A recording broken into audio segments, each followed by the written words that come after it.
buenos días, bienvenidas y bienvenidos. El Instituto Nacional para el Federalismo y el Desarrollo Municipal de la Secretaría de Gobernación, en colaboración con la Comisión Nacional del Agua, CONAGUA, les damos la más cordial bienvenida a nuestra segunda sesión del seminario Aspectos relevantes de agua potable, alcantarillado y saneamiento para municipios. El día de hoy con el tema realización de proyectos, los proyectos ejecutivos de agua potable y alcantarillado, dirigido a las autoridades municipales y estatales que nos acompañan.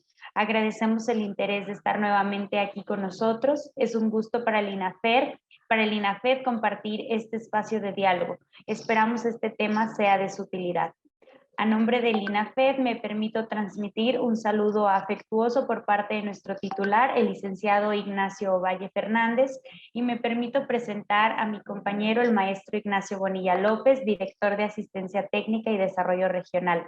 Por parte de la Comisión Nacional del Agua, le damos la más cordial bienvenida al ingeniero Efrén Martínez Ramírez, jefe de Proyecto C de Integración y Control de la Gerencia de Estudios y Proyectos de Agua Potable y Redes de Alcantarillado.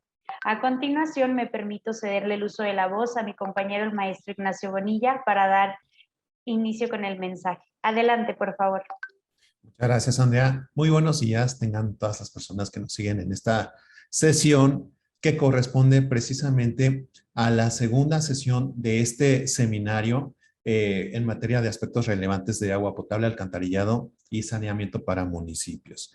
Que como sabemos, pues esta sesión pues está relacionada con el tema de la realización de proyectos para la realización de proyectos de agua potable y que pues es muy importante en ese sentido que todos nosotros podamos conocer este tema dada la importancia de poder realizar proyectos que cumplan con determinadas especificaciones con el objetivo de que pues esos proyectos que nosotros vayamos a realizar pues puedan servir pues a los usuarios que pues es la población de nuestros municipios y que como sabemos la realización de proyectos de agua potable pues tiene un carácter bastante técnico y que sí tiene muchas especificaciones y que es muy importante que nosotros podamos conocer, sobre todo cuando sabemos que existen determinadas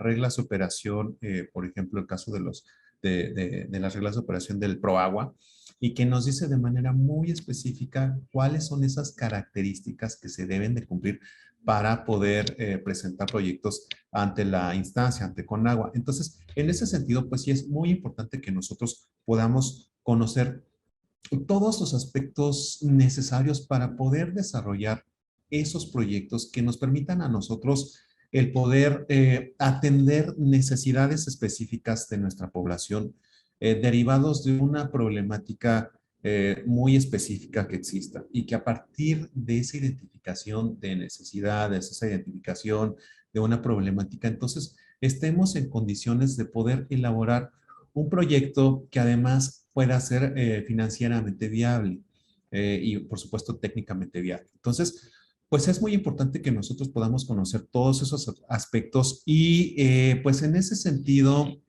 en esta segunda sesión del seminario, pues vamos a revisar los aspectos esenciales relacionados precisamente con los proyectos ejecutivos en materia de agua potable.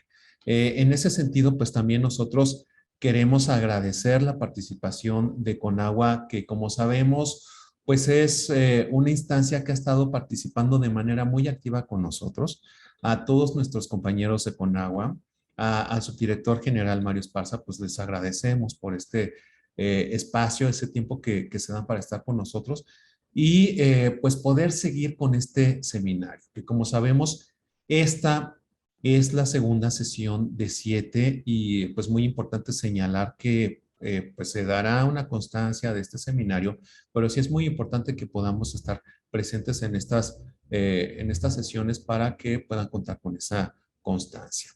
Y bueno, sin más, nuevamente, pues queremos agradecerle su participación al ingeniero Efrén Martínez Ramírez y pues el espacio es usted para que pueda brindarnos este tema tan interesante. Muchas gracias.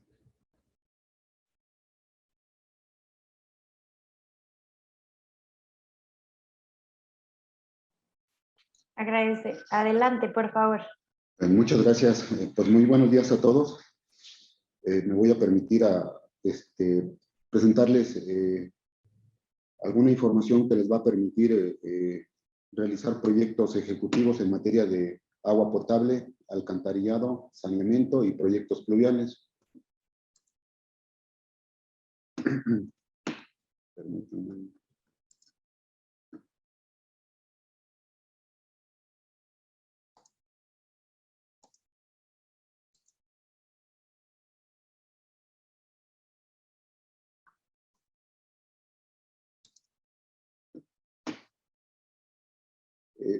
¿Pueden ver la pantalla de la presentación? La vemos perfecto. Adelante, por favor, ingeniero. Muchas gracias. Bueno, yo colaboro en la Subdirección General de Agua Potable, Drenaje y Saneamiento, en la Gerencia de Estudios y Proyectos de Agua Potable y Redes de Alcantarillado. En esta gerencia somos los encargados de validar los estudios de carácter de proyecto ejecutivo para la realización de obras de esos temas. Una de las cosas que nos da entrada a lo que es la validación de los proyectos ejecutivos es apoyar la obtención de recursos del ProAgua 2022. Ahí en esa dirección electrónica pueden consultar todos los requisitos que son necesarios para acceder a los recursos que da este programa, ¿no? Los compañeros de la gerencia de programas federales han hecho el esfuerzo de esa información publicada en el Diario Oficial de la Federación, de conjuntarla en un tríptico en el que se resumen los principales requisitos que se requieren para acceder al programa y las fechas que son necesarias de aplicación. También puede ser todo esto consultado con mayor profundidad en el link que aquí que les dejamos. Esta presentación después se las haremos llegar y ahí pueden ver los links a los que pueden acceder y profundizar en el tema. Uno de los requisitos que está estableciendo el ProAgua es que para acceder es necesario que las acciones incluidas en los programas operativos anuales se encuentren validadas técnicamente por la CONAGUA. También lo que está solicitándose es de que en el caso de que una acción conste de varias etapas, se indiquen qué etapas se realizarán el ejercicio y de cuántas consta el total de la acción. Esto es importante porque luego los proyectos se validan, pero cuando ya piden un recurso para su elaboración, no está dividido en etapas y entonces pues es muy difícil aprobar un proyecto que no sabemos el alcance de cada etapa y el consecuente funcionamiento que involucra esa etapa, ¿no? Algo importante también para acceder al apoyo del ProAgua, pues es acreditar la legítima posesión del predio. En varios recorridos que hemos realizado en algunos estados, hemos detectado que muchas veces ya se tiene inclusive los recursos, pero el predio que en un inicio pensaban que era necesario utilizar, ya lo tenían ya listo para la obra y sin embargo ya en el momento de tener todos los recursos y ya todo para realización de la obra, pues resulta que no pueden acceder a ese predio. Entonces es muy importante acreditar la legítima posesión del predio o contar con una autorización expresa del propietario para la realización de la obra. Y expresa me refiero a un documento en donde esté ya firmado, no lo que es la palabra, porque bueno, pues eso ocurrió en una visita que hicimos y pues no se pudo apoyar. También es importante señalar que las obras de infraestructura deben contar con los permisos y trámites legales aplicables de acuerdo a la normatividad vigente, incluyendo los consensos sociales necesarios. También es necesario que las obras de infraestructura cuenten con la autorización estatal en materia ambiental o, en su caso, el resolutivo favorable emitido por la Semarnat, conforme al artículo 28 y demás relativos y aplicables de la Ley General de Equilibrio Ecológico y la Protección al Ambiente y su reglamento. Estos son los puntos que me permití destacar de las condicionantes que establece el ProAgua para poder acceder a recursos. Y vuelvo a mencionar, lo pueden profundizar en los links que ahí se les comparten. ¿Qué es una validación técnica? Tenemos aquí en la CONAGUA requisitos para realizar lo que es una validación técnica, y dentro de ello, pues hemos encontrado que una validación técnica no podrá tener una antigüedad mayor de 2 años. Entendemos que todo es cambiante en el municipio, las diferentes condiciones, el trazo que en un momento pensaban fue diferente, y el aprobar un proyecto con una vigencia de más de 2 años es muy aventurado, porque todas las condiciones que en el proyecto que se validó pueden ser totalmente diferentes. Es por eso que la validación que nosotros hacemos pues tiene una vigencia de no mayor de 2 años, o tendría que justificarse realmente que no ha existido ninguna modificación importante, y es volver a hacer el proyecto. Entonces, el expediente técnico se recomienda sea elaborado con base en los lineamientos del Manual de Agua Potable, Alcantarillado y Saneamiento, el conocido MAPAS. También es necesario que se presenten los presupuestos base elaborados a partir del Catálogo General de Precios Unitarios de la CONAGUA o tabuladores oficiales del órgano rector del agua en la entidad federativa. Bueno, aquí lo que utilizamos, lo que la CONAGUA da el apoyo de dar elementos técnicos a través de un acervo de información que denominamos el Manual de Agua Potable y Saneamiento, que el más reciente, la versión más reciente que tenemos data del año de 2015, y esta es una guía especializada que contiene los más recientes avances tecnológicos en obras hidráulicas y normas de calidad, con el fin de desarrollar infraestructura más eficiente, segura y sustentable, así como formar recursos humanos más capacitados y preparados. Este manual consta de 55 libros. Cada libro, cada uno de ellos agrupados en 5 módulos que van desde el aspecto de planeación, ingenierías básicas y tecnologías de apoyo, el desarrollo de proyectos de agua potable, alcantarillado y saneamiento, un módulo orientado a la operación y el mantenimiento, y otro módulo orientado a lo que es la administración. En el módulo 1, que se refiere a la planeación, se presentan metodologías y consideraciones especiales para proyectar una obra de infraestructura hidráulica. En el módulo 2, que se refiere a ingenierías básicas y tecnologías de apoyo, podemos ver las consideraciones iniciales, los estudios previos y complementarios que se requieren para el diseño de los distintos elementos que conforman las redes de distribución de agua potable, de drenaje pluvial, de alcantarillado sanitario y de los sistemas de potabilización y tratamiento de aguas residuales. En el módulo 3, de proyectos de agua potable, alcantarillado y saneamiento, pueden encontrar 32 libros. Dentro de este módulo, el MAPAS ofrece 3 submódulos enfocados al diseño hidráulico, mecánico y eléctrico de los distintos elementos que conforman la infraestructura hidráulica. En el módulo 4, orientado a la operación y mantenimiento, existen 14 libros que presentan procedimientos y recomendaciones para la operación y mantenimiento de redes de agua potable, alcantarillado y sistemas de tratamiento. En el módulo 5, orientado a la administración, se cuentan con 3 libros y está enfocado a los procedimientos administrativos y de eficiencia comercial dentro del organismo operador. El Manual de Agua Potable, Alcantarillado y Saneamiento tiene los 55 libros.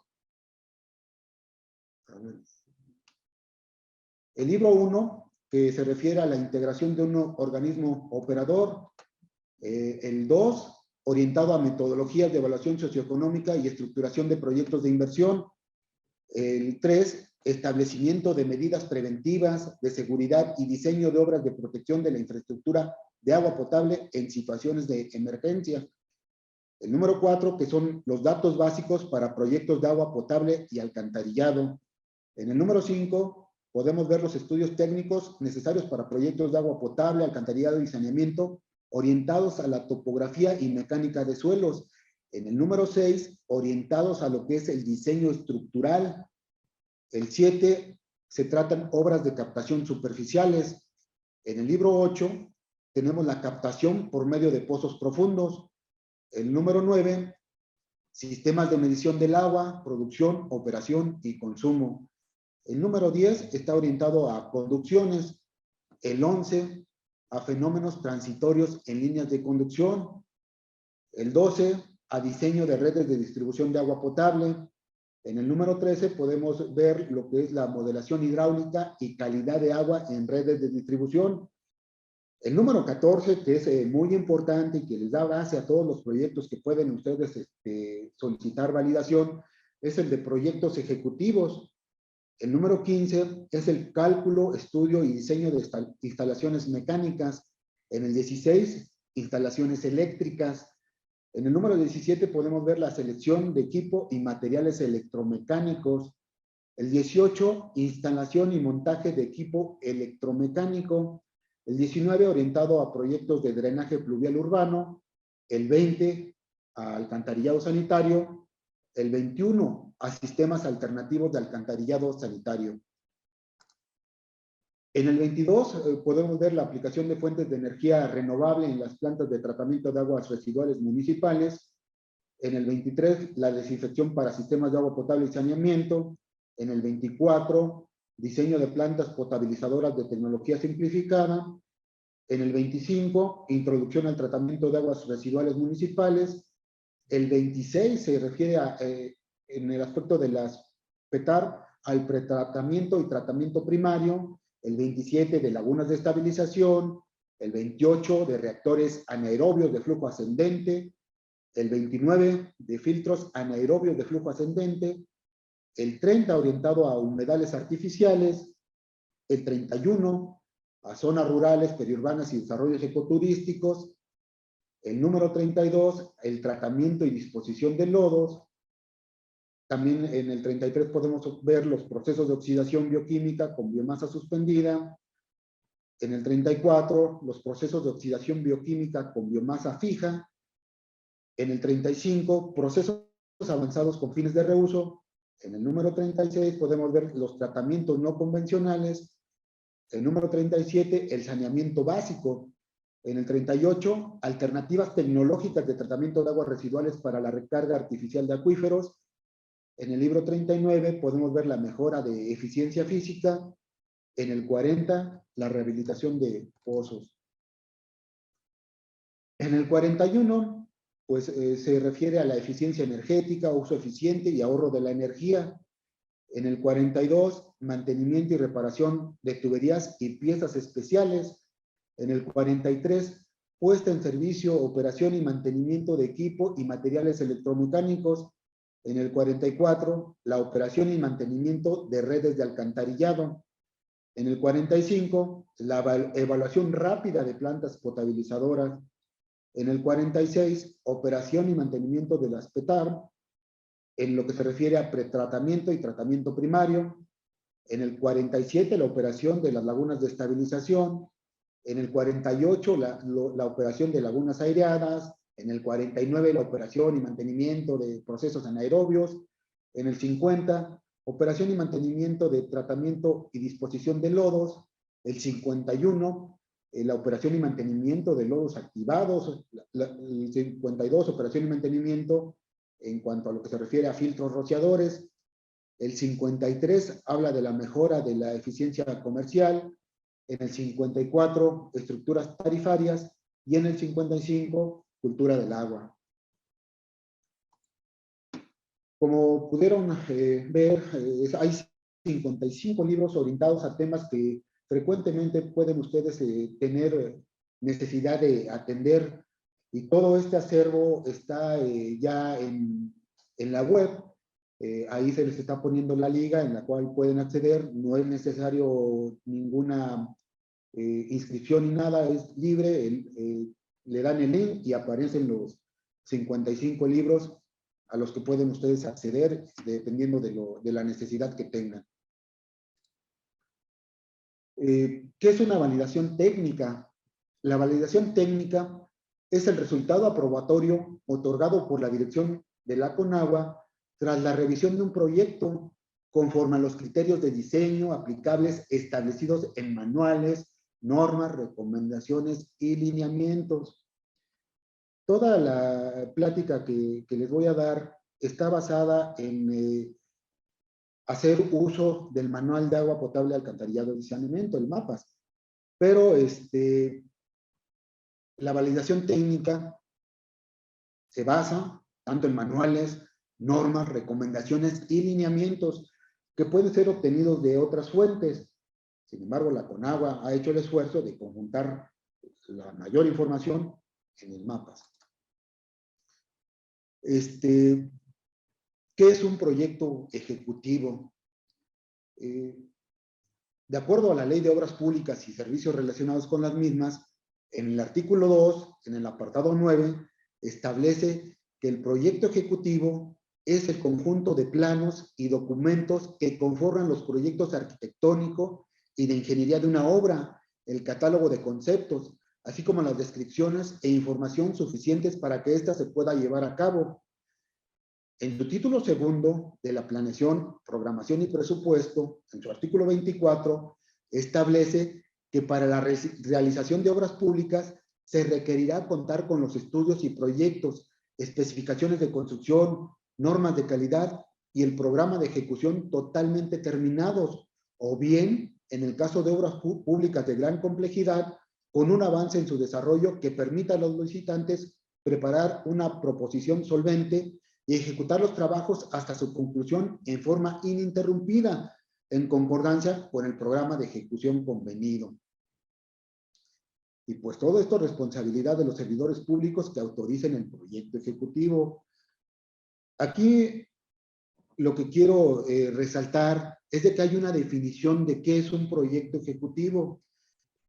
Un proyecto ejecutivo que debe contener la información que ahí se está mencionando. Y esto es en relación a que muchas veces entendemos que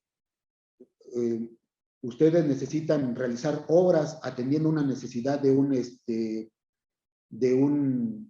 una población. Sin embargo, nosotros para la validación de un proyecto requerimos que sea catalogado como proyecto ejecutivo. Muchas veces acá nos llegan con la obra, la intención, abrimos lo que traen como expediente y netamente es una intención de realizar una obra. No cuenta con las características para que se considere un proyecto ejecutivo. Y la CONAGUA únicamente valida proyectos que se consideran de carácter ejecutivo. Por eso se hace hincapié en la elaboración del proyecto ejecutivo. En el libro 14 del MAPAS está todo el desarrollo que debe de realizarse para llegar a obtener un proyecto ejecutivo. Aquí les estoy mostrando el índice de lo que contiene el libro 14. En este libro se habla de las fases de la elaboración de un proyecto ejecutivo, que primero es el estudio previo o de factibilidad, en donde se establece la necesidad del proyecto, se formula cuál es el establecimiento de objetivos y criterios de evaluación, y hay un análisis de restricciones. Posteriormente a esta fase, entramos a la evaluación de alternativas, en donde al menos se deben de estudiar 3 alternativas, y eso es al menos, pueden ser muchísimas más, y de cada una de ellas se debe de elaborar la propuesta técnica y económica, se debe de realizar el análisis de condiciones sociales y ambientales, y con base en ello, seleccionar cuál es la mejor alternativa. Una vez que tenemos la mejor alternativa, procedemos a la elaboración del proyecto ejecutivo a través de estudios básicos, de realizar un anteproyecto y de obtener el proyecto definitivo. Posteriormente a esta fase, entramos a la ejecución, en donde ya realizamos la licitación y dirección y ejecución de las obras y pues la entrega de la obra. El proyecto ejecutivo se requieren los estudios básicos, en donde pues hay que realizar la ingeniería de proyecto, ¿no? En donde la ingeniería de proyecto pues es seleccionar el proceso, ver la especificación de los equipos necesarios, estudiar las instalaciones, ver la distribución de los equipos, ver qué servicios son los necesarios, las instalaciones complementarias y auxiliares. Y una vez realizado esto, procedemos a la ingeniería civil, ingeniería mecánica y la ingeniería eléctrica. En la ingeniería civil atendemos la cimentación, las estructuras necesarias, las instalaciones, las redes de agua potable, las redes de drenaje y alcantarillado y lo que se refiere a las plantas de tratamiento. En la ingeniería mecánica, pues atendemos la ubicación de los equipos, los equipos de las bombas, los arreglos físicos, las grúas, los equipos especiales para tratamiento. En la ingeniería eléctrica, pues tenemos que ver lo de la cometida, tableros, subestaciones, transformadores de potencia y corriente, sistemas de alumbrado, sistemas de control, instrumentación, sistemas de comunicación, informática y automatización. Una vez que ya hicimos esos estudios, los procedemos a una etapa de aprobación de planos. Si estamos de acuerdo con ellos, procedemos a la siguiente etapa, que es cruzar las ingenierías y planos finales. Si no hay ningún problema, procedemos a la elaboración de las especificaciones de materiales de obra, a las especificaciones de equipos, instalación y montaje, y a las especificaciones de construcción. Todas ellas son ya las especificaciones generales de construcción y operación. ¿Cómo seleccionamos las alternativas? La mejor alternativa, pues es qué alternativas son factibles, cuál es la alternativa óptima en términos técnicos, económicos, sociales y ambientales. En el MAPAS existe el libro número 2 que desarrolla las metodologías de evaluación socioeconómica y estructuración de proyectos de inversión. En ese libro dan metodologías que dan a través del estudio técnico, estudio de mercado y estudios legales y estudios financieros, cuál es la mejor alternativa. Desde el punto de vista técnico, existe la matriz de evaluación técnica, que es a través de un sistema de puntajes de los diversos componentes de las alternativas, se seleccionan cuál es la mejor. También está el análisis FODA, que es identificar y analizar las fuerzas y debilidades de una institución, así como también las oportunidades y amenazas que presenta la selección de una alternativa u otra. Algo importantísimo en la elaboración de los proyectos ejecutivos son los reconocimientos de campo básico, y esto es con la finalidad de anticiparse a los problemas que se presentarán durante la construcción, y es conocer las condiciones reales del sitio de estudio. En la visita de campo, en el reconocimiento de campo, podemos ver elementos que nos van a permitir desarrollar adecuadamente el proyecto ejecutivo, tal como la construcción de acceso y o caminos al sitio de obra, las obras temporales de desvío para no interrumpir el servicio, estacionamientos temporales seguros para los vecinos, servicios de agua potable a través de pipas, pasos peatonales, sistemas de almacenamiento y disposición de aguas residuales para las zonas de la interrupción, servicios de recolección de basura. Y eso es por resumir. Pueden ser muchísimas más cosas que pueden surgir de la visita a campo. El tamaño del equipo que vamos a llevar no va a poder pasar por la vialidad. Son muchas cosas que se observan de un reconocimiento de campo y que es de vital importancia realizar.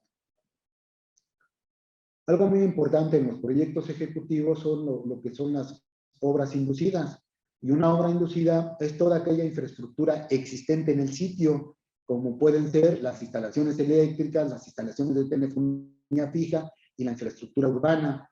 Dentro de las instalaciones eléctricas, pues los postes, los registros eléctricos, las líneas subterráneas, alumbrado y semáforos, altura de líneas aéreas, las instalaciones de telefonía fija, los postes también, teléfonos públicos, registros, líneas subterráneas, altura de líneas aéreas. En la infraestructura urbana, las banquetas, los paramentos, la fibra óptica, las conducciones de gas, los oleoductos, todas esas obras que vamos a afectar con la realización de nuestro proyecto ejecutivo. Bueno, y para la realización del proyecto ejecutivo, pues necesitamos lo que son los estudios básicos. Y esos estudios básicos van desde lo que son, lo que se conoce como datos básicos, un estudio dedicado a cuerpos de agua, u otro estudio netamente a topografía, algo a geotecnia y lo que es de tenencia de la tierra. Los datos básicos, pues la generalidad. Hay datos básicos para agua potable, hay datos básicos para alcantarillado sanitario, también para drenaje pluvial. Tenemos que saber los datos básicos de las variables que van a ser permisibles, para potabilización, para tratamiento de aguas residuales. En los cuerpos de agua, pues tenemos que ver la disponibilidad, tenemos que contar con algunos aforos, tenemos que ver la calidad del agua, tenemos que ver los sitios de vertido. En el aspecto de geotecnia, pues nos va a servir para la construcción de la obra y nos va a brindar la posibilidad de saber los bancos de materiales. En el caso de tenencia de la tierra, pues hay que ver lo que son las tierras ejidales, los permisos de ocupación, derecho de vía, la delimitación de zonas federales, la viabilidad técnica del trazo y tenencia de la tierra, la factibilidad de suministros de energía eléctrica, el impacto ambiental y evaluación beneficio-costo. Pues la integración de un proyecto ejecutivo. La integración del proyecto ejecutivo consta de una memoria descriptiva, una memoria de cálculo, donde se ponen los estudios básicos, los criterios de cálculo y dimensionamiento.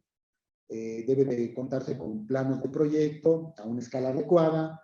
Elaboración e información de los planos, deben estar bien especificado lo que contenga el plano, debe de estar totalmente claro. Debe de contarse con las recomendaciones constructivas, debe de haber un manual de operación y mantenimiento, catálogo de conceptos y precios unitarios, especificaciones de construcción, el presupuesto base, un calendario de ejecución y programación de obra y el estudio de seguridad y salud. Aquí me gustaría hacer hincapié en diferenciar lo que es la memoria descriptiva y la memoria de cálculo. La memoria descriptiva es los antecedentes, el objeto de las obras y la justificación de la alternativa seleccionada y la descripción de cada una de las fases del proyecto. Esto es describir lo que van a hacer. ¿Y qué es una memoria de cálculo? Una memoria de cálculo son los criterios de cálculo y dimensionamiento presentados de forma ordenada y lógica. Lo que nosotros aquí a nivel central y de las direcciones locales revisamos principalmente es la memoria de cálculo. La memoria descriptiva me da razón de lo que quieren construir, pero la memoria de cálculo me indica cómo fue determinado el dimensionamiento del proyecto. Y estas memorias de cálculo constan de estudios básicos, de estudios hidrológicos, de diseño hidráulico, de diseño electromecánico, de diseño estructural, de diseño geotécnico y del diseño funcional o de procesos para la potabilización y tratamiento de aguas residuales.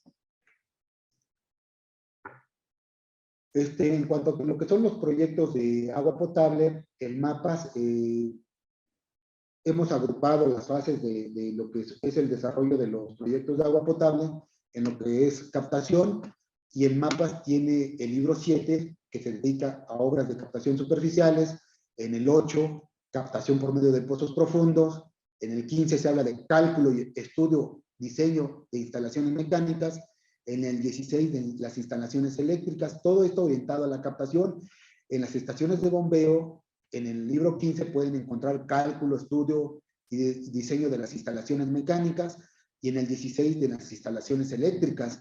Si hablamos de conducciones, podemos encontrar esa información en el libro 10 de conducciones, en el libro 11 de fenómenos transitorios en líneas de conducción, el aspecto de tratamiento, pues en el 24 que habla del diseño de plantas potabilizadoras de tecnología simplificada. Si vamos a hacer tanques de almacenamiento, podemos utilizar el libro 12, en donde se ve también diseño de redes de distribución de agua potable. El Caso de las redes de distribución, también en el libro 12 y en el libro 13 pueden encontrar la modelación hidráulica y de calidad de agua en redes de distribución. En lo que se refiere a dispositivos de medición, tenemos el libro 9, en donde se habla de sistema de medición de agua, producción, operación y consumo.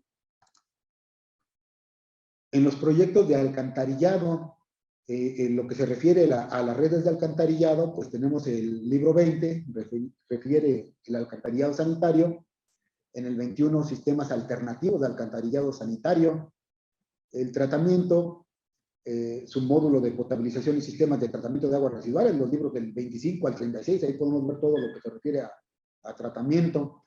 En el reuso del efluente tratado, pues vemos el diseño de tratamiento de aguas residuales en el libro 35, procesos avanzados con fines de reuso, en el 36, tratamientos no convencionales de aguas residuales municipales.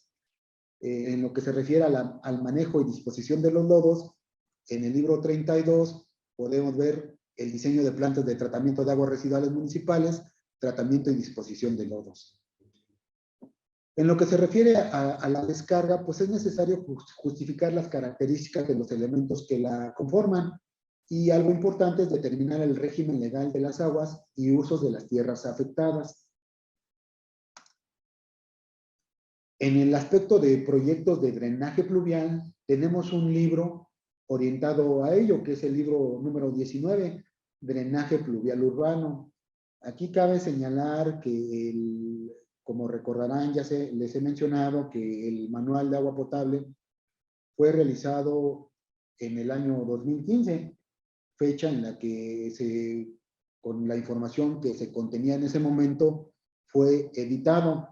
Sin embargo, nuestra área técnica de aquí de la Conagua revisó los criterios de diseño para la selección del periodo de retorno de las obras y en el año de 2017 modificó los periodos de retorno de diversas obras.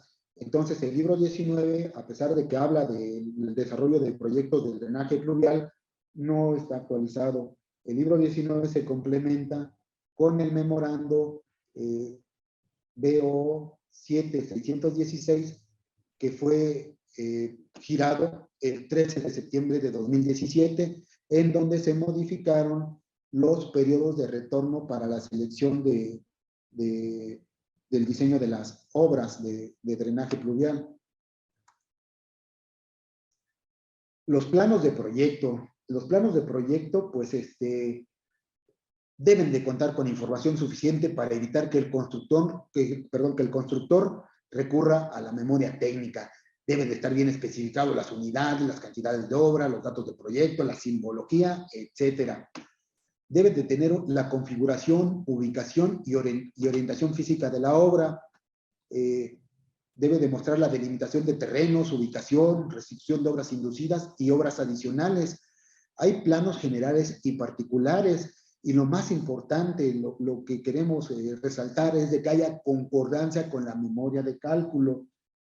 Deben de estar a una escala adecuada. Las medidas comunes son de 90 por 60, de 1,05 por 90 centímetros, de 1,20 por 90 centímetros. Que sean manejables. Aquí en los años que llevo en esta Conagua me ha tocado revisar proyectos por rollo, o sea, me trazan la línea de conducción de la red de agua potable por metro, o sea, compran lo imprimen en el rollo, tenemos el ancho definido, pero la longitud pues es asociada al límite del papel, por eso requerimos que sean pues acotadas en la medida de lo posible a las dimensiones que ahí se están estableciendo. También algo importante es de que los planos se manejen a una sola tinta, que hagan un esfuerzo porque en la impresión sea en una sola tinta. Entendemos que ya la tecnología maneja diferentes tonalidades de colores y se ven muy bien en la pantalla, pero a la hora de que lo imprimen el amarillo con el blanco, pues es prácticamente ilegible.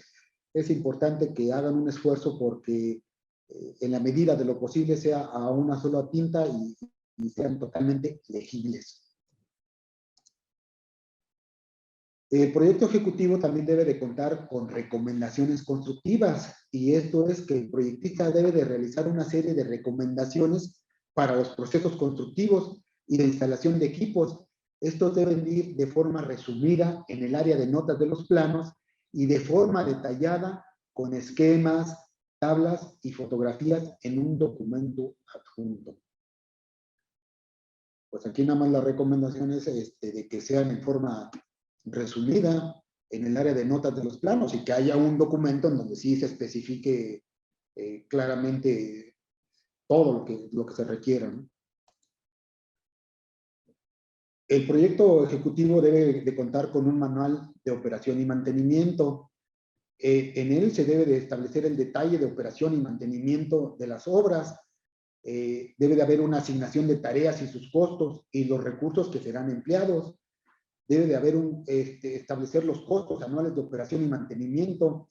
Se deberá analizar para un periodo de vida útil de acuerdo al horizonte de diseño utilizado para la obra. El plan será revisado una vez al año y la jurisdicción u operador deberá presentar anualmente un informe sobre el estado de las obras, equipos y la revisión del plan anual para el siguiente año.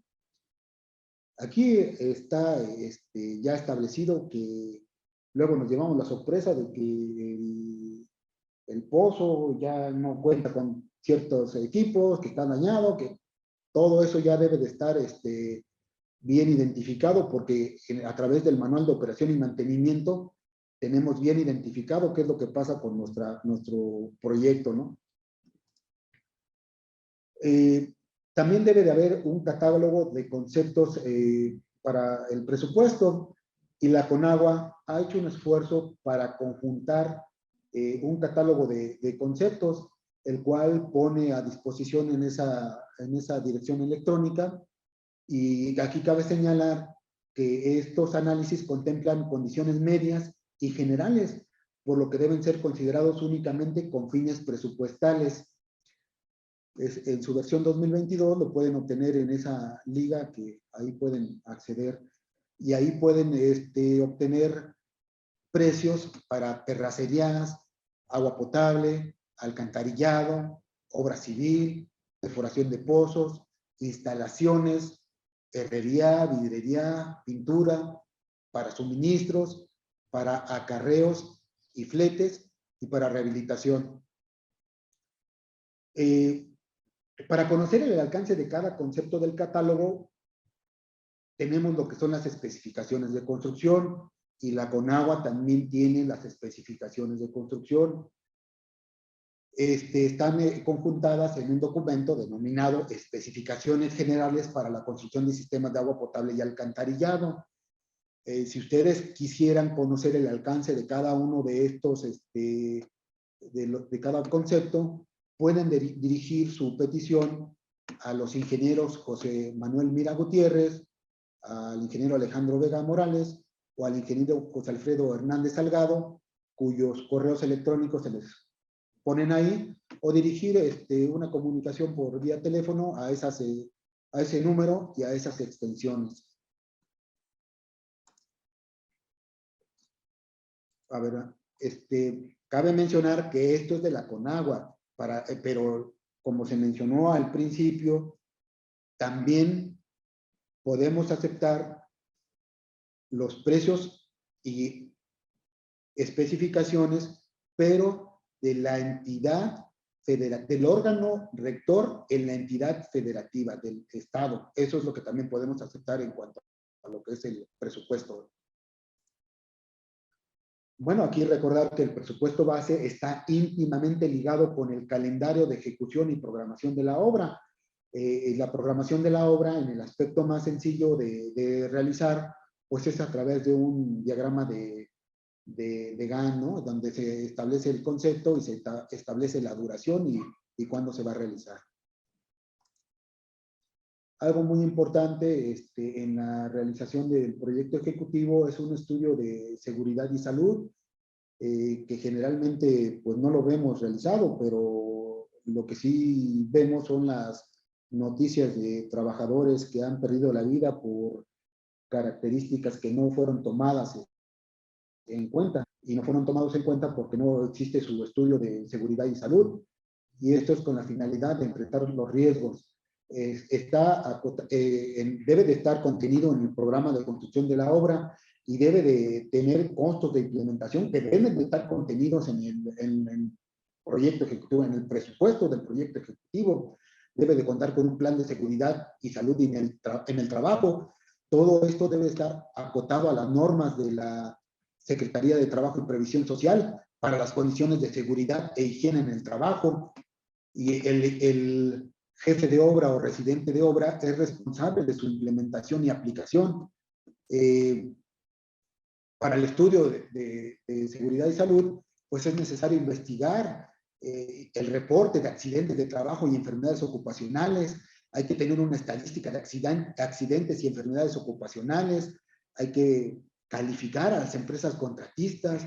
Hay un equipo, hay que ver lo que se refiere al equipo de protección de personal necesario para lo que vamos a desarrollar, ver lo que se refiere a las protecciones colectivas. Debe de haber un estudio de orden y limpieza. Debemos de ver cómo gestionar los residuos. Debemos de ver cómo utilizar las herramientas, manuales y equipos portátiles.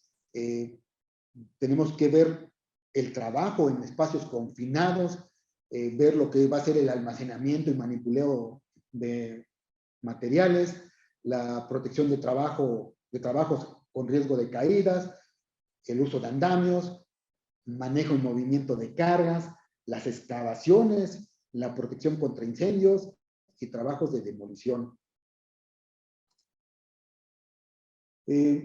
¿Cuáles son los periodos de diseño para elementos de sistemas de agua potable y alcantarillado?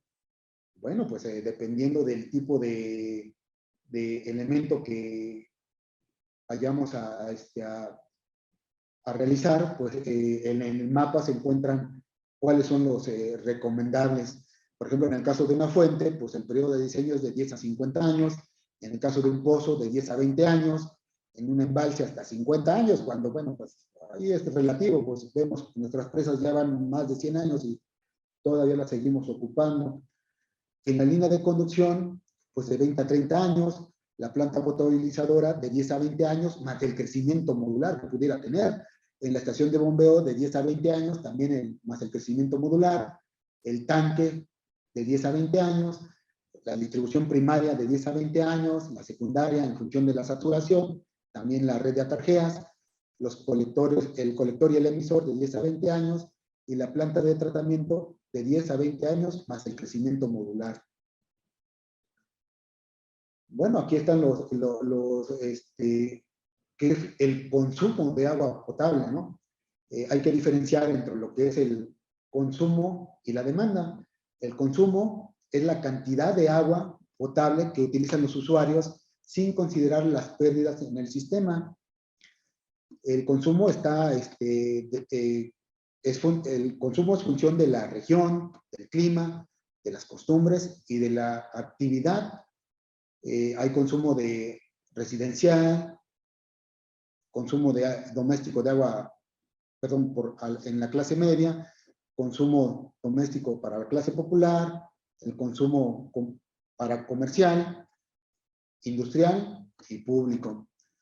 Si nosotros consideramos el consumo más las pérdidas físicas, obtenemos lo que es la demanda. Y la dotación es la cantidad de agua asignada a cada habitante. En este gráfico se establece lo que es la captación, la conducción, la regulación y la distribución. Y podemos ver lo que puede ser las pérdidas en todo el sistema, que es lo que nos va a dar lo que es la demanda. Las pérdidas físicas es el agua que se escapa en líneas de conducción, tanque, red de distribución y toma. La Conagua ha hecho un esfuerzo por tener un valor promedio de lo que es la dotación, pero eso es un valor medio. Lo que sugerimos es realizar el estudio de consumo. En el mapa pueden encontrar una dotación de acuerdo a una zona habitacional, pues una dotación de 250 litros habitante por día. En una zona comercial, 6 litros por metro cuadrado por día. En una zona industrial, 30 litros por metro cuadrado por día. En el caso del área pública, en lo que se refiere a escuelas, dotación por alumno 25 litros alumno por día, dotación por trabajador 100 litros trabajador por día, de áreas verdes 5 litros por metro cuadrado por día, pero estos son valores promedios. Realmente lo que deben de hacerse es un estudio de consumos que les permita, con mayor conocimiento, llegar a estos datos.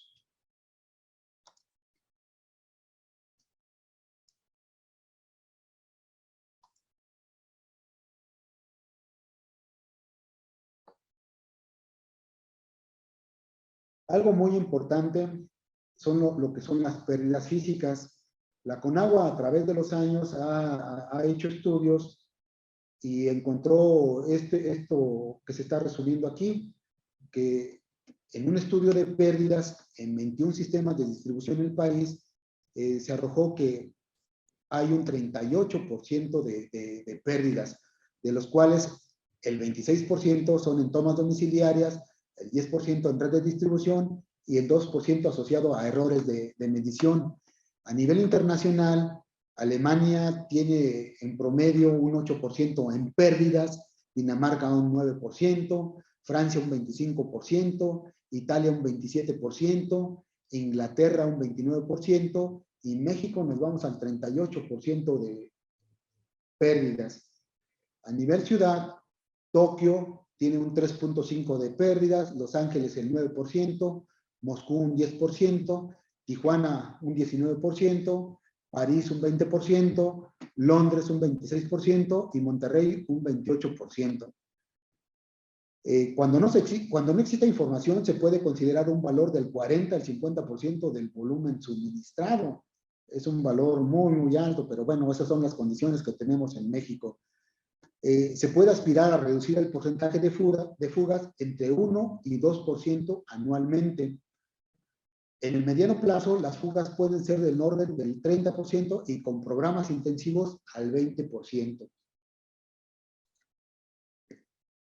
Como recordarán, las pérdidas que tenemos son en las tomas, ¿no? Entonces tenemos que, dedicado a las tomas, el mayor porcentaje de las pérdidas se encuentran en el ramal. El 74%, en el punto de inserción, el 11%, por acá el 11%, en las conexiones, el 9%, y en las válvulas, el 6%. Por todo ello, lo que se recomienda es de que, pues que las tomas domiciliarias se construyan conforme la norma oficial mexicana, la NOM 01 Conagua 2011, utilizar tubería, conexiones y válvulas fabricadas bajo normas reconocidas o certificadas por instituciones de prestigio, y todas las tomas deben de contar preferentemente con medidor. El diámetro económico, en la conducción por gravedad lo representa el diámetro comercial o combinación de diámetros que conducirá el gasto deseado con una pérdida de carga en la conducción igual al desnivel disponible y que estén dentro de los límites de la velocidad permisible, ¿no? En el caso de la conducción por bombeo, el diámetro económico será aquel que corresponda al valor mínimo de la suma de los conceptos por la construcción y energía calculados al valor presente. Las velocidades permisibles. La velocidad mínima debe ser de 0.6 metros por segundo, y esto es con la finalidad de que se evite que se sedimenten las partículas que arrastra el agua. La velocidad máxima permisible, esto es con la finalidad de evitar la erosión de la tubería, y esto es considerando que el agua es limpia o poco turbia. De acuerdo al tipo de material, pues tenemos una velocidad máxima permisible con la finalidad de evitar lo que es la erosión. Así, el concreto simple tenemos una velocidad máxima de 3 metros por segundo, el concreto reforzado 3.5, el reforzado de 3.5, el galvanizado 5 metros por segundo, el acero sin revestimiento 5, el acero con revestimientos de 5, el polietileno 5, plástico y hierro dúctil 5 metros por segundo. Esto es lo que es la velocidad máxima con la finalidad de evitar la erosión de las tuberías. Sin embargo, para lo que es la operación, la velocidad máxima recomendada para acueductos según la OPS es una velocidad de 2.5 metros por segundo. La FAO propone una velocidad de flujo en conducciones de 1.5 a 2 y la División de Ingeniería CRAN recomienda velocidades de 1.2 a 2.1. Esto es asociado a la operación. Las cajas para válvulas, pues la construcción debe de estar, debe de considerarse que el espacio debe de ser tal que permita el acceso y libertad de movimiento para la instalación, operación y remoción de las válvulas y sus accesorios, y que deben permitir manipular libremente cualquier herramienta de trabajo. Las dimensiones de acuerdo al diámetro y componentes se encuentran establecidos de manera esquemática en la norma técnica 004 CNA 2001 y también en el MAPAS. Ahí en esa norma pueden ver los aspectos de construcción, el aspecto de los muros, de la losa, de las silletas, del piso, de la escalera marina. Esas especificaciones ya vienen ahí bien desarrolladas. Tenemos esquemas para las cajas de válvulas, en donde en el MAPAS y en la NT 04 CNA 2001 pueden observar el detalle de esos arreglos. También vienen los diámetros, las dimensiones mínimas. Hay esquemas del arreglo para las válvulas de expulsión de aire. Son cosas que pueden profundizar en el MAPAS o en la norma técnica que ahí se señala. Hay arreglos de tipo de desagüe. Algo muy importante considerar en los proyectos de agua potable es el golpe de ariete, y ahí se recomienda utilizar un software que simule los tránsitos hidráulicos rápidos. Actualmente conocemos que el Instituto de Ingeniería, la UNAM y el IMTA cuentan con software que lo ofrecieron de forma libre, en donde pueden acercarse y solicitarlo para el cálculo. Hay que efectuar el análisis del transitorio sin ninguna protección antiariete, presentando las envolventes de presiones máximas y mínimas sobre el perfil topográfico de la conducción para determinar si la instalación requiere o no de dispositivos de control. Hay que realizar varias simulaciones con diferentes dispositivos de protección y así optimizar su diseño. Como nota, una solución alterna y que siempre debería compararse es la de utilizar tuberías y equipos de una resistencia mayor que resistan todos los efectos de los transitorios hidráulicos, el cambio del trazo del acueducto o la concepción del mismo. Bueno, ustedes ya conocerán lo que es el golpe de ariete, si no aquí se trata de esquematizar qué es el golpe de ariete y cuándo se presenta. Pues puede ser por el cierre brusco en conducciones a gravedad. Tenemos una válvula cerrada en reposo, la abrimos y de repente la cerramos y se provoca una onda que se denomina golpe de ariete. También puede ser provocado por paro accidental de los sistemas de bombeo. Aquí se muestran algunos dispositivos de protección, tal como lo que son las torres de oscilación.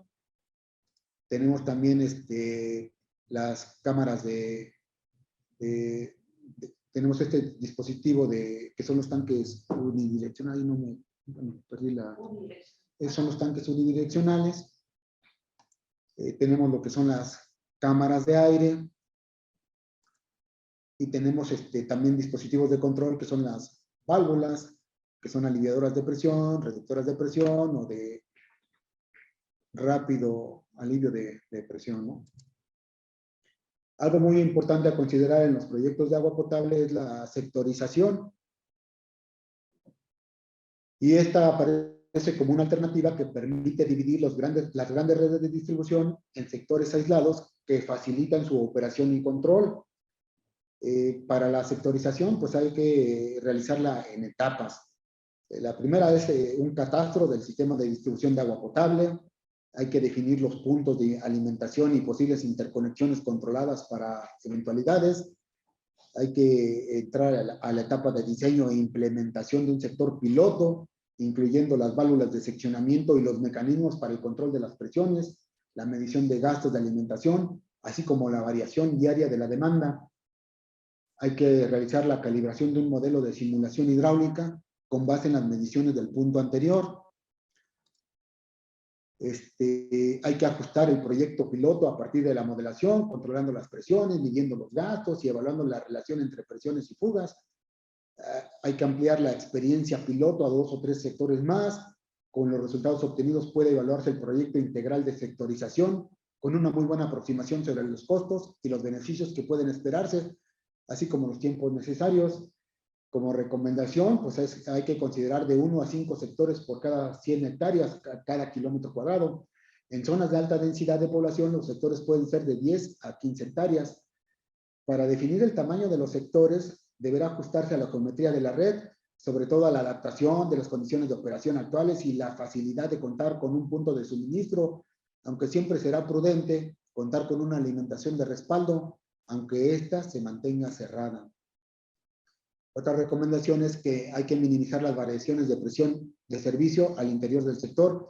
Esto es mantener cierta uniformidad de presiones entre los 15 y 50 metros columno de agua, correspondientes a la dinámica mínima y estática máxima. Siempre será conveniente verificar las velocidades del agua, las que pueden estar comprendidas entre 0.6 y 2 metros por segundo. Pues las ventajas es la sectorización tiene sus bondades cuando ésta se basa en el control de presiones. La red primaria será más eficiente, se permite identificar los sectores más dañados, por lo tanto priorizar las acciones y obtener los resultados en el corto plazo. Las fallas en el suministro pueden minimizarse al contar con una mejor distribución de agua. Aquí presentamos lo que son los gastos de diseño, el gasto medio diario, que es la población de proyecto por la dotación. El gasto máximo diario se obtiene como el gasto medio diario por el coeficiente de variación diario, que va de 1.2 a 1.4. El gasto máximo diario se utiliza para el diseño de la obra de captación, de la línea de conducción antes del tanque de regulación y del tanque de regulación. También podemos obtener el gasto máximo horario, que a través del gasto medio y un coeficiente de variación horaria que está en alrededor de ese valor, de 1.55, podemos diseñar la línea de alimentación a la red y la red de distribución. En el caso del alcantarillado sanitario, el gasto medio anual se obtiene con base en la aportación por la población de proyecto y el número de segundos por día. La aportación se considera como el 0.75 de la dotación, o sea, es un valor promedio, puede ser un poco diferente. Con esto se obtiene lo que es el gasto mínimo, 0.5 del gasto medio, o si es mayor, debemos considerar 1 litro por segundo. Es mero, perdón. El gasto máximo instantáneo, a través del coeficiente de Harmon o de variación máxima instantánea, que está en función de la población, podemos obtener el gasto máximo instantáneo. El gasto máximo extraordinario, pues es el gasto máximo instantáneo afectado por el coeficiente de seguridad, que en el caso de que existiera un sistema pluvial separado es 1, y si no existe es 1.5. Es básicamente considerar que el 50% de pluvial se va a meter ahí al alcantarillado sanitario, cosa que no debemos de hacer, pero bueno. Los proyectos de agua potable, en sus fases está el estudio de factibilidad, donde vemos el análisis de la demanda, la identificación de los sitios de aprovechamiento, la identificación de las conducciones sobre cartografía de INEGI, o actualmente pues ya tenemos varios sistemas en la web, el Google Earth, el mismo INEGI tiene una plataforma CIAT que pueden ahí utilizar. Tenemos que ver la evaluación técnica y económica de acciones de aprovechamiento y seleccionar la mejor alternativa. En la fase de estudios básicos de ingeniería de campo, pues tenemos que poner atención en las visitas de reconocimiento a la captación y trazos preliminares de conducciones. Tenemos que ver la definición del tipo de captación y trazo de conducciones, los trabajos topográficos, la identificación de la tenencia de la tierra a lo largo del trazo de conducciones y sitios para estructuras, los estudios geológicos y geotécnicos. En la fase de ingeniería de proyecto de captación y conducción, pues atender lo referente a la obra de toma, a la conducción, a las plantas de bombeo, al tratamiento del agua, la definición del sistema de control supervisorio. En los estudios de ingeniería complementaria, pues tenemos que ver los caminos de acceso, construcción y operación, el estudio de impacto ambiental, el estudio de vestigios históricos y antropológicos, los permisos de ocupación de derecho de vía, zona federal, cruzamientos. En la fase de puesta en marcha, tenemos que ver el llenado programado de la conducción, el vaciado también programado de la conducción, el vaciado accidental de la conducción, esto es la inclusión de aire y presión, y las fallas en los acueductos. Algo que son estudios de especial interés en los proyectos de agua potable y que les encargamos mucho que se revise, son los fenómenos transitorios, los diseños de atraques y las pruebas de hermeticidad conforme a la norma 001 con agua 2011. Herramientas de cálculo. Algo que recomendamos aquí es utilizar en la medida de lo posible aquel software que sea de uso libre. En el caso de las redes de agua potable, lo que tenemos de uso libre es el EPANET 2. Entiendo que varias compañías han hecho un enorme esfuerzo por tener programas que cuentan con licencia, pero eso es encadenarse a ustedes como municipio a contar con la licencia. Y a nivel central, a nivel aquí de Conagua, no contamos con elementos de software que cuenten con licencia de este tipo. Por eso, en la medida de lo posible, les solicitamos que las herramientas de cálculo sean de uso libre, y aquí les ponemos una, como es el EPANET. En el caso del alcantarillado, por definición, tenemos que puede ser de dos tipos. Del tipo separado, que conduce en una red de conductos las aguas residuales, y en otra diferente colecta y conduce las aguas pluviales. El tipo combinado conduce las aguas residuales y pluviales en una misma red de conductos. Nosotros en la Conagua hace como 4 o 5 años recibimos una recomendación de la Comisión Nacional de Derechos Humanos de que debemos de establecer medidas para el saneamiento de los ríos, y una de ellas es contar con los sistemas separados. Entonces, en la Conagua ya actualmente los sistemas de alcantarillado siempre deben de ser separados. ¿Cuál es la conveniencia de tenerlos separados? Pues facilita el cuidado del medio ambiente, reduce los volúmenes a tratar en las plantas, y consecuentemente se reducen los costos de construcción y operación de las plantas de tratamiento. También se posibilita el reuso de las aguas pluviales, y principalmente en la recarga artificial de acuíferos. El alcantarillado, pues las componentes, está integrado por algunos o todos de los siguientes elementos: atarjeas, colectores, interceptores, emisores, plantas de tratamiento, estaciones de bombeo, obras accesorias y estructuras de descarga. Estos elementos que ustedes ya totalmente conocen y dominan. Las definiciones: el albañal, pues es la instalación que conecta la salida sanitaria de una edificación de la red de atarjeas. La red de atarjeas conduce las aguas residuales y pluviales en una misma red de conductos. La cabeza de atarjeas, que es el extremo inicial de una atarjea. El colector, que es la tubería que recoge las aguas residuales de las atarjeas y puede terminar en un interceptor, en un emisor, en una planta de tratamiento de aguas residuales. El interceptor, la tubería que recoge exclusivamente las aguas residuales de los colectores y termina en un emisor con una planta de tratamiento de aguas residuales. El emisor, que es un conducto que recibe las aguas de un colector o de un interceptor y no recibe ninguna aportación adicional en su trayecto. En el alcantarillado, pues tenemos diversos trazos. El de atarjeas, que puede ser en bayoneta, en peine, combinado. Los colectores, interceptores y emisores pueden ser tanto de modelos perpendiculares. Todo esto es asociado a la topografía. Aquí se presenta el modelo perpendicular, que es cuando una comunidad se localiza a las orillas de una corriente con el terreno inclinándose suavemente hacia esta. La mejor forma de colectar las aguas residuales se logra colocando tuberías perpendiculares a dicha corriente. El modelo radial, que las aguas fluyen hacia afuera de la localidad. El modelo de interceptores. modelo de abanico.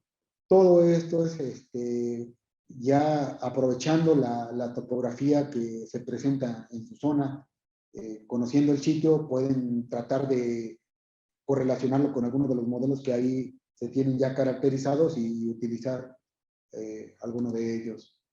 Algo importante en el alcantarillado son las tuberías. Cada tubería, lo que se recomienda y lo que se revisa aquí para la aprobación de los proyectos es de que ellas cumplan con la norma aplicable para su construcción. En el caso de las tuberías de acero, dependiendo del tipo, pues hay una norma aplicable.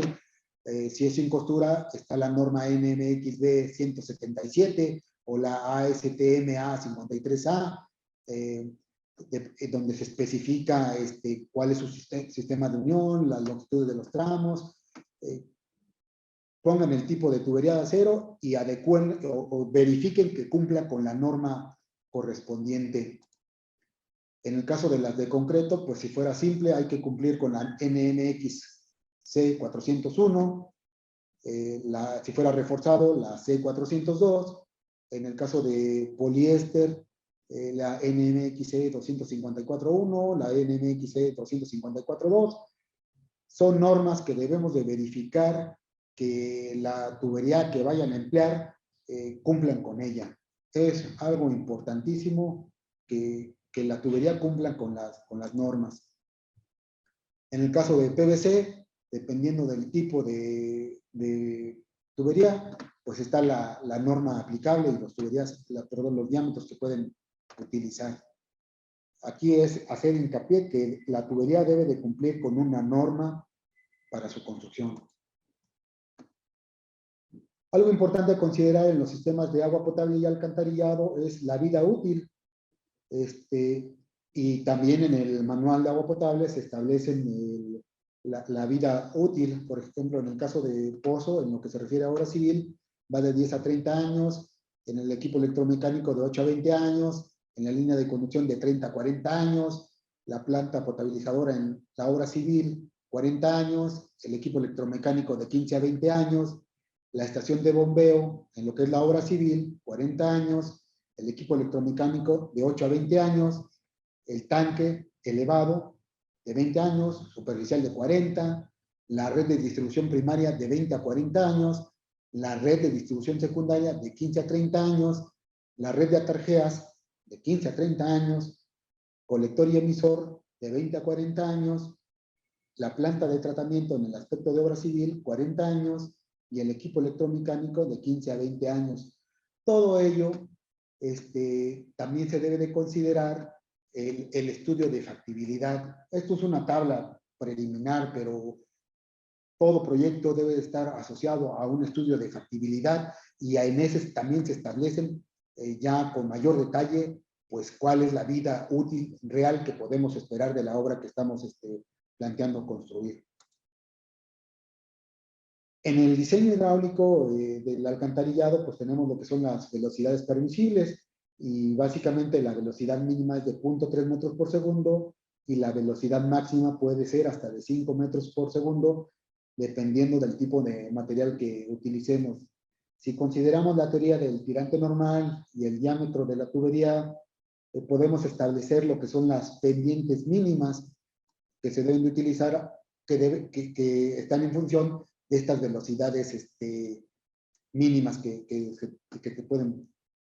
se deben de utilizar. Algo importante para las redes de alcantarillado son las zanjas. El ancho está en función del diámetro de la tubería y ese ancho está en función de la instalación de la misma. La profundidad es función del conchón mínimo y de la conexión de los albañales domiciliarios. Entonces, un diámetro de hasta 45 centímetros debe de contar con un colchón mínimo de 90 centímetros. Aquí cabe señalar que estos son valores para la instalación de la tubería y esto debe de estar sustentado de acuerdo al análisis geotécnico que realicen para la instalación, por ejemplo, la de 244. Si la dimensión que se está proponiendo aquí de ancho es suficiente para la estabilidad del material, que no haya peligro ahí de colapso Eso debe de estar sustentado en un análisis geotécnico. Aquí nada más estos valores son para la instalación lo mínimo para la instalación de las tuberías. Una fórmula muy empleada en el cálculo hidráulico pues es la fórmula de fricción de Manning, donde pues a través del factor de rugosidad del radio hidráulico y de la pendiente podemos obtener las velocidades. También utilizamos la fórmula de continuidad. En el caso de las tuberías, en el diseño utilizamos lo que es el tirante óptimo, que no es el 100% de llenado, sino que es el 90 y tantos, 93, 94% de relación de llenado, es la que me da el gasto máximo que puede conducir un conducto circular. Esto es con la finalidad de optimizar el diseño hidráulico de sus redes. Como herramientas de cálculo, pues ya con las ecuaciones de fricción podemos en una hoja de cálculo muy fácilmente programarlo. Y si no, pues también está el software de uso libre, que es el Store Water Management Model, que todos los conocemos como SWMM, en su versión 5, pues ya me parece que ya está la versión 6. Ahí se puede modelar una red de colectores y se puede revisar las velocidades que se presentan y el porcentaje de llenado. Algo muy importante en el alcantarillado sanitario es de que se debe de privilegiar el uso a superficie libre. Pues ya en el mapas pues vienen los detalles de lo que son las obras accesorias, los pozos de visita común, hay pozos de visita especial, se pueden detallar ahí en el mapas, ahí podemos ver con mucho detalle cómo se plantea el arreglo de esas estructuras.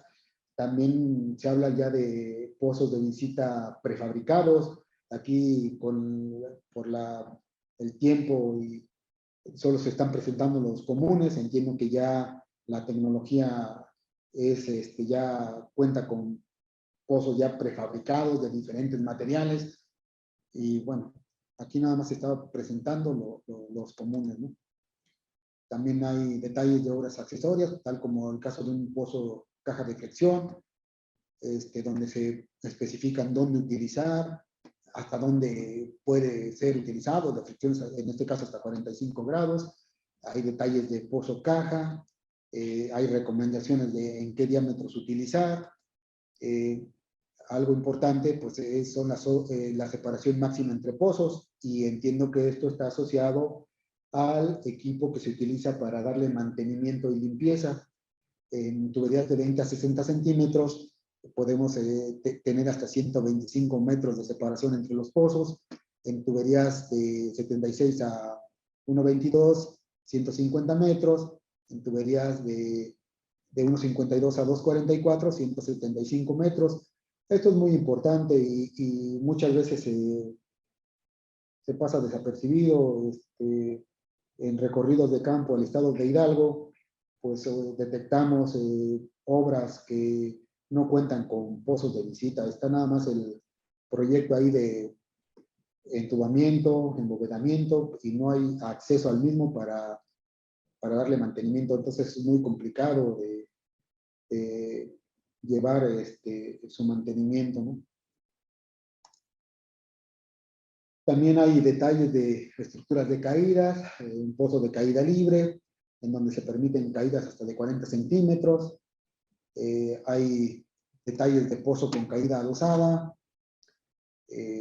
donde con caída adosada se permiten hasta desniveles de 2 metros. Con simple caída, pues podemos aceptar hasta 1,5 metros. Y pues todos esos detalles los pueden observar en el manual de agua potable de alcantarillado y saneamiento, en los links que ahí se establecieron.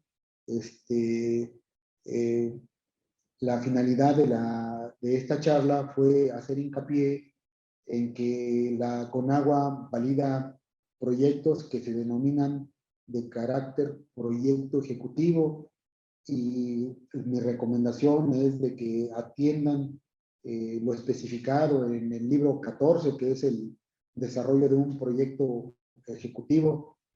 Con base en ello va a ser muy ágil la revisión que podemos hacer aquí en oficinas centrales para la validación de un proyecto. Vuelvo a hacer hincapié en que muchas veces acá llegan ya con la solicitud de la obra porque se les va a agotar el recurso, y ya quieren la aprobación de la misma, y cuando nos entregan el expediente, pues dicho expediente son 2 o cuando mucho 3 hojitas que describen lo que quieren hacer. Básicamente podemos decir que es una memoria descriptiva, pero no reúne los requisitos para ser considerado como un proyecto ejecutivo, y es lo que nosotros a nivel central requerimos para la validación de un proyecto. Pues muchas gracias por la atención, y aquí están mis datos. Cualquier duda o comentario al correo electrónico o a la extensión. Y pues les agradezco mucho su atención.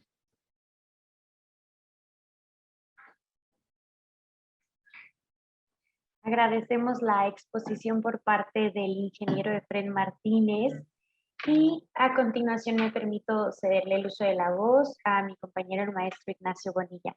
Adelante, por favor, Ignacio. Gracias, Andrea.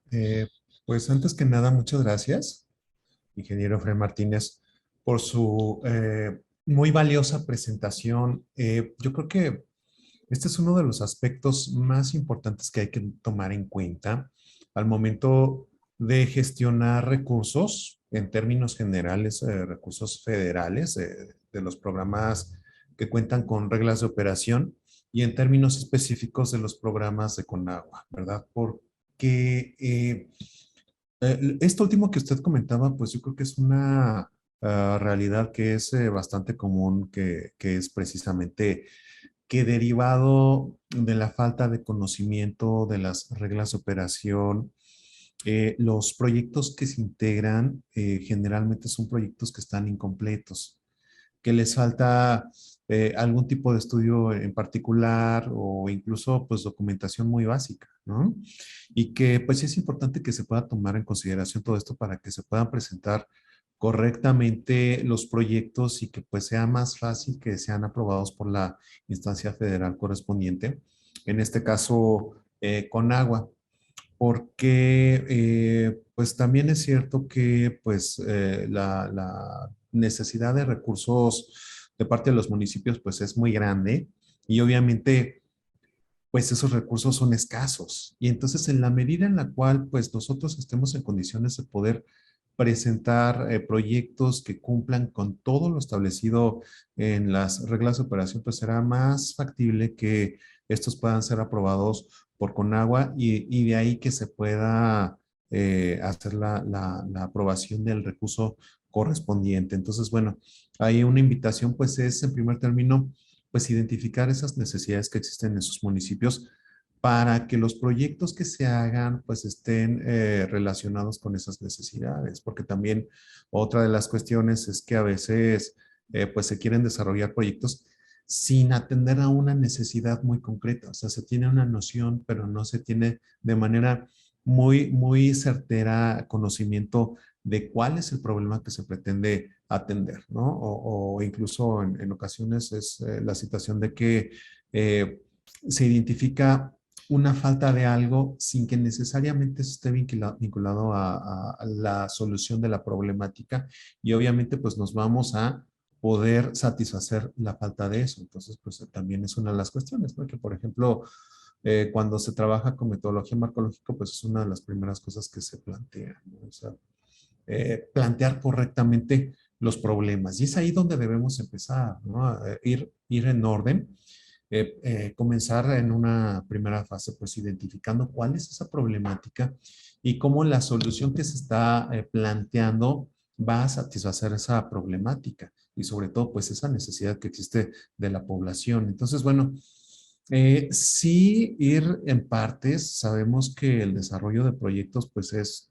tiene un aspecto técnico bastante complejo, pero pues que es necesario cumplir con todo ello para que los proyectos que se presenten ante las instancias federales pues puedan ser revisados, validados y en su caso pues aprobados, ¿no? Para que se les pueda proporcionar un recurso, ¿no? Y que como vimos ahorita, pues sí requiere de mucha atención y de mucho cuidado para que se pueda cumplir con cada uno de estos apartados, con toda la documentación que se requiere para que de esa forma entonces pues sí se pueda tener esa validación y pues la otra pues sería pues poder acercarse a las instancias correspondientes para pues poder ir revisando pues eso que se está planteando, ¿verdad? No esperarse a la última hora para presentar el proyecto y que pues en 2 semanas ya queramos que nos transfieran el recurso, ¿no? Sino que pues todo esto requiere de una planeación y un desarrollo muy cuidadoso. Entonces pues ahí pues sí es importante que se pueda tener ese acercamiento con los organismos de agua, ya sea en su entidad federativa o incluso con la Conagua, para que de esa forma, pues entonces se pueda tener esa revisión y esa validación correspondiente, pero ya que se pueda revisar que se está cumpliendo con todo lo correspondiente en las reglas de operación, ¿verdad? Entonces, bueno, ese era mi comentario que sí quería hacerlo ya con base en esto último que estaba señalando el ingeniero Efren, porque pues sí es importante que se pueda tomar en cuenta, ¿no? Y bueno, como comercial también, bueno, decirles que nosotros contamos con lo que es el compendio de fichas de programas federales para municipios, en donde también, bueno, ahí nosotros hacemos una identificación de todos aquellos programas que por medio de gestión municipal les pueden apoyar, ¿no? Para el desarrollo de sus proyectos. Entonces, pues también está en línea y ustedes lo pueden consultar en nuestra página institucional del INAFED. Y bueno, es cuanto. Gracias. Agradecemos la intervención por parte del maestro Ignacio Bonilla y a continuación daremos lectura a algunas de las preguntas que ustedes nos han dejado en el chat a lo largo de la sesión. Y, ingeniero Efren, tenemos una pregunta referente a si estos proyectos se manejan por reglas de operación y si este es el caso, ¿en qué fechas salen publicadas en el diario oficial de la Federación? Bueno, el proyecto, bueno, nosotros somos la parte de validación de los proyectos.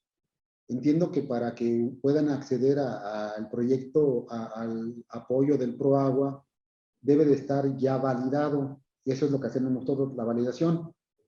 Pero acá la licenciada Diana es la que tiene mayor información en cuanto a las fechas del ProAgua, ¿no? Hola, buenas tardes. Sí, las reglas de operación del ProAgua se actualizan cada año.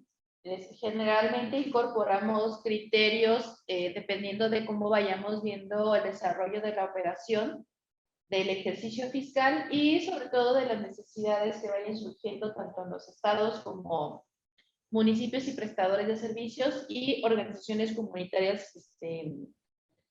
Y cada año, como les comento, se renueva. Generalmente se publican a finales de diciembre. Finales de diciembre, hasta por ahí del 28, 29, estaremos publicando este año las que van a ser aplicables para el ejercicio de 2023, y comenzamos el proceso de actualización. Pues ya, prácticamente en este mes, ¿no? Tenemos un semestre para estarlas actualizando. Muchas gracias por sus puntuales respuestas, ingeniero Efren y maestra Diana. También tenemos una pregunta por parte de nuestro participante Oscar López, que nos pregunta referente a con qué fuentes de financiamiento cuenta la Conagua para la realización de proyectos ejecutivos y para la ejecución de obras, y cuál sería la vía para solicitarlos a nivel municipal.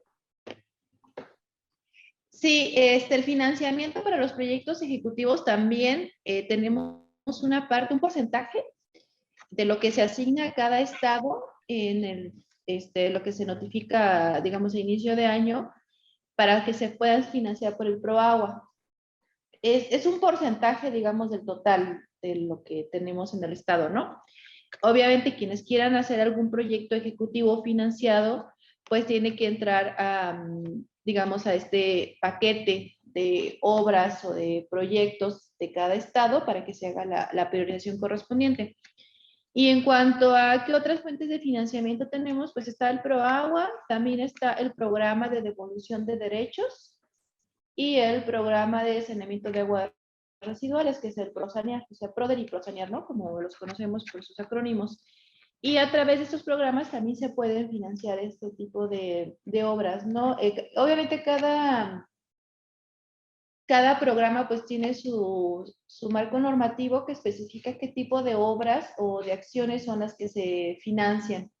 En esta ocasión nos dirigimos pues principalmente al ProAgua, pero hemos tenido otras capacitaciones también con ustedes en el tema de PRODER y ProSanear y en las reglas de operación del ProAgua.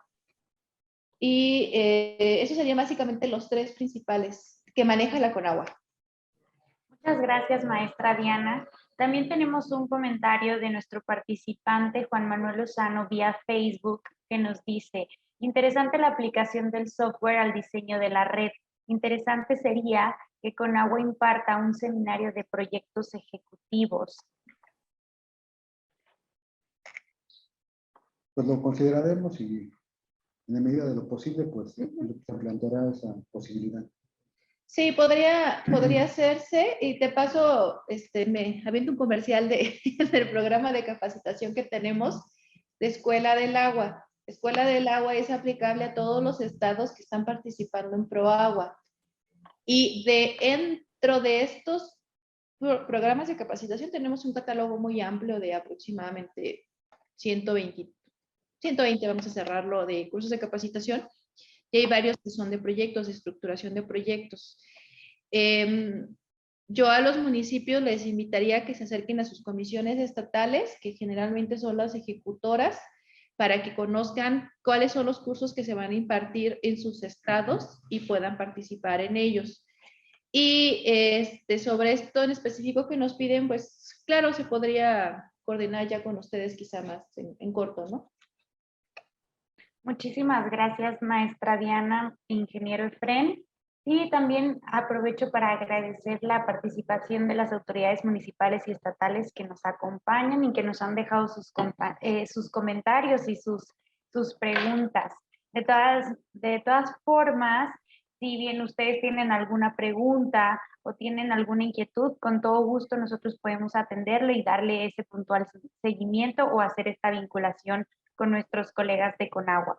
Y bien, a continuación me permito cederle nuevamente el uso de la voz a mi compañero el maestro Ignacio Bonilla. Adelante, por favor, Ignacio. Muchas gracias, Andrea. Bueno, pues ya estamos sobre el cierre de esta sesión. Queremos en primer término señalar que esta sesión, bueno, como ya todos sabemos, corresponde al seminario de aspectos relevantes de agua potable, alcantarillado y saneamiento para municipios, que pues estamos impartiendo en colaboración, ¿no? Gracias a Conagua. Y que bueno, esta es la segunda sesión. En esta ocasión, como se habrán dado todos cuenta, pues estamos estrenando el mecanismo para contar la asistencia de todos ustedes con el objetivo de que podamos identificarlos a cada uno y al final del seminario les podamos entregar su constancia. Entonces, pues les pedimos de favor que para las siguientes sesiones vamos a seguir con esta dinámica en donde sí es importante que podamos, en primer término, registrarnos en la sesión y ya una vez que nos registremos, estar atentos a un hipervínculo que nos va a llegar al correo que tenemos registrado en el formate para que por medio de ese hipervínculo ya ustedes puedan tener, hacer su pase de asistencia y tener el acceso a estas sesiones. Entonces, bueno, esperemos que eso no sea mayor inconveniente para todas las personas que nos acompañan. Simplemente pues es para poder tener un mayor control sobre estas sesiones y las personas que nos acompañan, ¿verdad? Entonces, bueno, ese es el comentario que quería hacerles. Y ya para cerrar con esta sesión, pues nuevamente queremos agradecerle al ingeniero Efraín Martínez Ramírez, jefe de proyectos C, de integración y control de la Gerencia de Estudios de Proyectos de Agua Potable y Redes de Alcantarillado de Conagua. Muchas gracias por su presentación, por su participación en esta sesión que pues nos ha dado pues información muy importante sobre todos los aspectos relevantes a la integración de proyectos y pues a considerar por parte de todos aquellos interesados que deseen pues presentar un proyecto para obtener recursos para financiar dichos proyectos, ¿verdad? También queremos agradecer a nuestra compañera Diana Martínez, que pues bueno, es nuestro enlace con Conagua y que pues nos ha apoyado para la realización de este seminario y pues por su participación también en esta sesión, ¿verdad? Con la información que proporcionó hace un rato. También, bueno, queremos invitarlos pues a la siguiente sesión de este seminario para que pues nos puedan acompañar entonces todos ustedes de manera muy atenta y en donde pues esperamos que toda esta información pues les pueda ser de mucha ayuda a todos ustedes, ¿verdad? Con el objetivo de que pues toda esta información pues les sirva para su desempeño en sus distintas áreas del gobierno municipal. También comentarles que, bueno, esta tercera sesión corresponde al tema de agua y salud y será el próximo 18 de agosto. Y pues estamos extendiéndoles una cordial invitación para que nos puedan acompañar en esa sesión. Y pues agradecerle a todas las personas que nos han acompañado en esta sesión. A comentarles también que, bueno, nosotros pues estamos muy atentos a todas sus preguntas, comentarios que ahorita pues bueno, vimos algunas de esas preguntas, pero con mucho gusto nosotros estaremos atentos a cualquier inquietud que ustedes puedan tener en pues las siguientes sesiones de este seminario. Nuevamente, agradecerles a todas las personas que nos acompañaron en esta sesión, esperando que esta información pues sea de mucha utilidad para todas y todos ustedes y pues extenderles la invitación para que sigan participando en las siguientes sesiones del seminario y por supuesto en todos los diálogos virtuales del INAFED. Y a nombre de nuestro coordinador, el licenciado Ignacio Ovalle, pues les extendemos un cordial saludo a todas y todos ustedes y pues muchas gracias y que tengan buena tarde. Hasta luego. Muchas gracias, buenas tardes.